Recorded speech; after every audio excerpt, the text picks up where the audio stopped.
అంతరాయతిమిరోపశాంతయే శాంతపావనమచింత్య వైభవం తన్నరం వపుషి కుంజరం ముఖే మన్మహే కిమపి తుందిలం మహా శరణం కరవాణి శర్మదంతే చరణం వాణి చరాచరోపజీవ్యం కరుణామసృణైః కటాక్షపాతైః కురు మామంబ కృతార్థసార్థవాహం.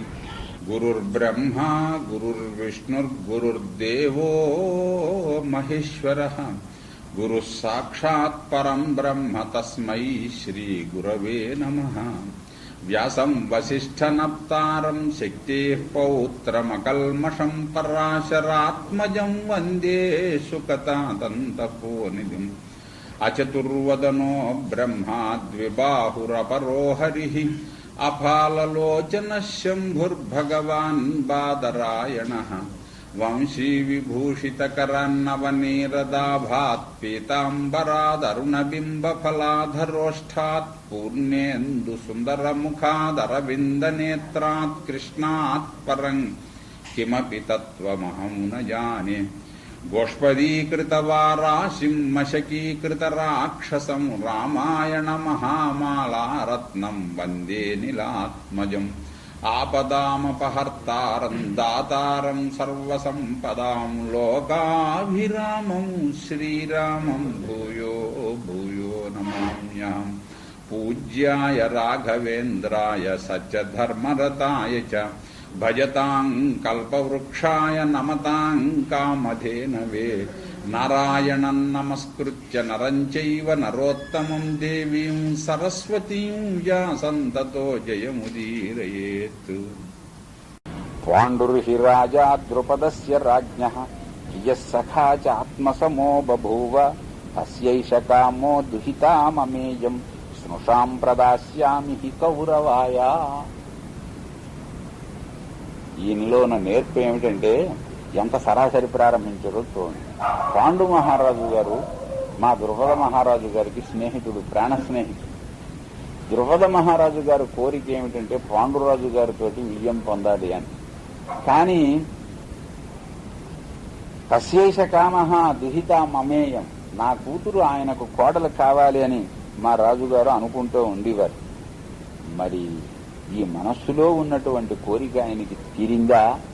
ఇతడు అర్జునుడేనా? యద్ అర్జునో వై పృథు దీర్ఘబాహు. లక్షణాలు అవి చూస్తూ ఉంటే అర్జునుడేమో అని అనిపిస్తోంది. అదే మాట కనుక ఆయన వింటే కృతం హి సుకృతం, అతడు ఇంత పుణ్యం చేసుకుని ఉంటే ఇంకంతకంటే కావలసినటువంటిది ఏమున్నది? యశశ్చ పుణ్యంచ హితం తదేతత్తు. నేను కూడా ఆ పుణ్యం చేసుకుని ఉంటే చాలా బాగుంటుంది. ఇది మా రాజుగారి అభిప్రాయం, నా అభిప్రాయం కూడాను. ఇంతకు ఇది తెలుసుకోవాలని అనుకుంటున్నారు మా రాజుగారు అన్నారు. ధర్మరాజు గారి నేర్పు ఇక్కడ కనిపిస్తుంది.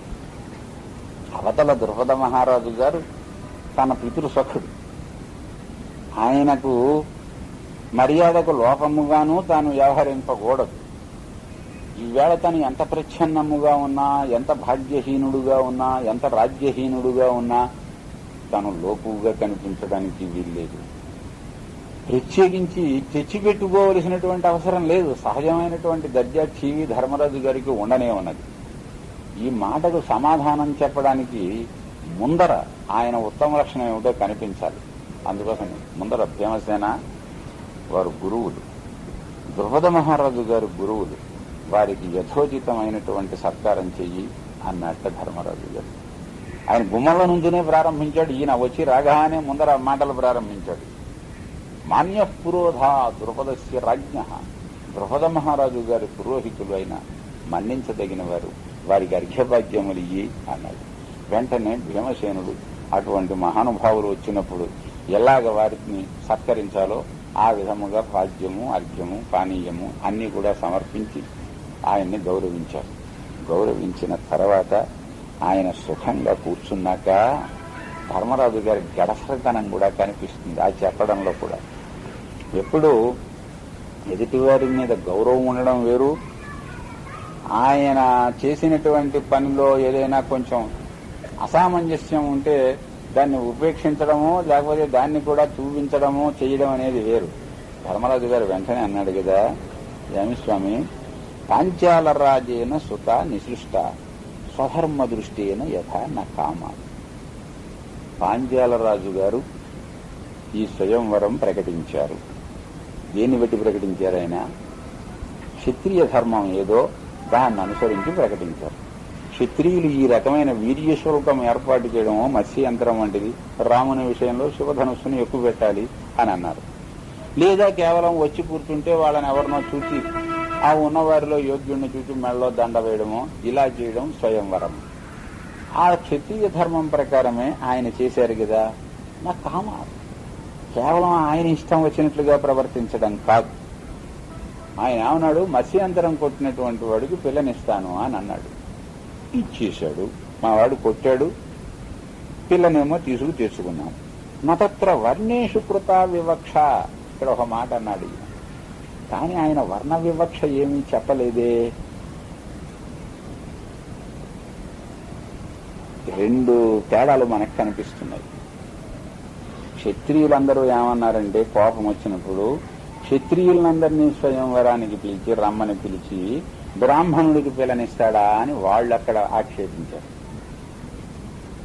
దృష్టద్యుమ్నుడు ఏమన్నాడంటే, కులము బలము రూపము ఉన్నటువంటి వాడు మత్స్యంతరాన్ని కొడితే మా అమ్మాయి అతన్ని వరిస్తుంది అనేమో దృష్టద్యుమ్నుడు అన్నాడు. ఇక్కడ ఈయన ఏమన్నాడంటే, మత్స్యంతరాన్ని కొట్టిన వాడికి పిల్లనిస్తానన్నాడు కానీ ఫలానా వర్ణం వాడైతే ఇవ్వను, ఫలానా వర్ణం వాడికి అయితే ఇస్తాను అని అన్నాడా అనేమో ఈయన అంటున్నాడు. ధర్మరాజు గారు అంటున్నాడు. అంటే ద్రుపద మహారాజు గారు కొంచెం నేర్పుగా ఈ ప్రచారం చేశారు అని మనం అర్థం చేసుకోవాలి. గవర్నమెంట్ జీవోలు ఏమిటంటే, ఎవడు ఏ రకమైనటువంటి అర్థం చెప్పడానికి ప్రయత్నం చేస్తే ఆ అర్థం వచ్చేటట్లుగా ఉంటాయి.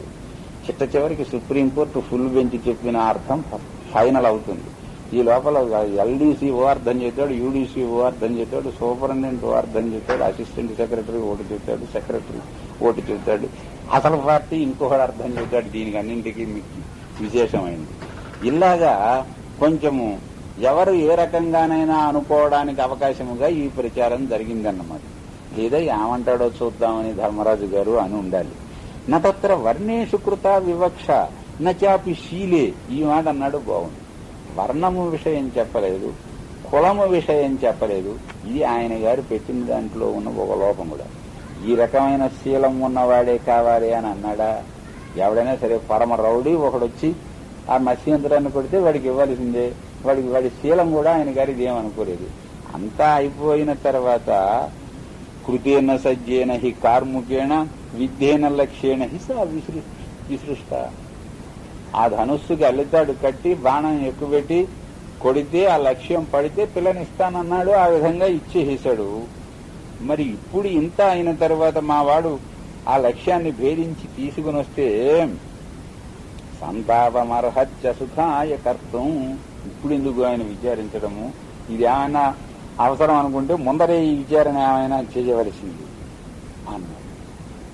అసలు ధర్మరాజు గారి మాటగారితనం కొంచెం ఇందులో కనిపిస్తుంది అని మళ్ళీ వెంటనే ఏమన్నాడంటే, ద్రుపద మహారాజు గారు అంతటి వాడు ఒక కోరిక కోరుకుంటే అది తీరకుండా ఉంటుందా అని ఒకటన్నాడు. పాండు మహారాజు గారి కొడుకుకిచ్చి వివాహం చెయ్యాలని ద్రుపద మహారాజు గారి కోరిక అని ఈయన చెప్పాడు. కామశ్చయోసౌ ద్రుపదస్య రాజ్ఞ సచాపి సంపత్స్యతి పార్థివస్య. అంతటి వాడు కోరుకున్న కోరిక ఉన్నదే, అది కూడా తీరుతుందిలేండి. ఇమాహం బ్రాహ్మణ సాధుమన్యే.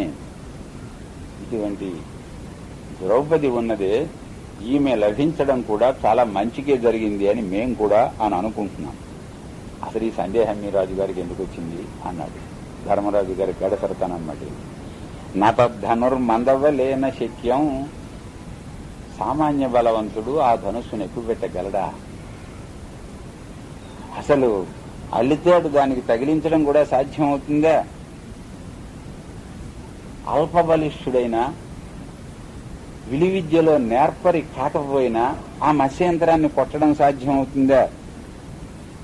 అంచేత తస్మాన్న తాపం దుహితుర్నిమిత్తం పాంచాల రాజోర్హతి కర్తం అద్య. ఈవేళ ఇంకా ద్రుపద మహారాజు గారు తన కూతురు విషయంలో బెంగ పెట్టుకోవలసిన అవసరం ఏం లేదండి అన్నాడు ధర్మరాజు గారు. అన్నాడు గాని స్పష్టం చేయలేదు. ఈయన మాటలను బట్టి ఏ విధంగా ఊహించుకున్నా అవతలవాడు ఊహించుకోవచ్చును. ఈయన గారు ఇలా అంటూ ఉంటే వెనకాల నుంచి మళ్ళీ ద్రుపద మహారాజు గారు ఇంకొక ఏర్పాటు చేశాడు. ఈ మాట్లాడే లోపలే సమయం వ్యవధి లేదుగా కొడుకును పంపించాడు. కొడుకు తిరిగి వచ్చి ఈ మాట చెప్పాడు. పురోహితుడిని పంపించాడు.